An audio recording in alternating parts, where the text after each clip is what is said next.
శ్రీ ఆదిశంకరాచార్య విరచిత సౌందర్యలహరి 95వ శ్లోకం మరియు తాత్పర్యం.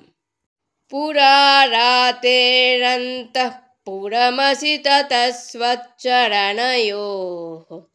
సపర్యామర్యాదా తరళకరణానామసులభా తథా హ్యేతే నీతాః శతమకముఖా సిద్ధిమతులాం తవద్వారోపాంతస్థితిభిరనిమాధ్యాభిరిమరాః.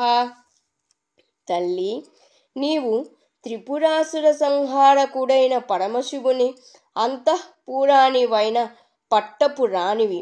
అందు నీ సేవ చపల చిత్తులకు అనగా ఇంద్రియ నిగ్రహం లేని వారికి అంత తేలిక కాదు.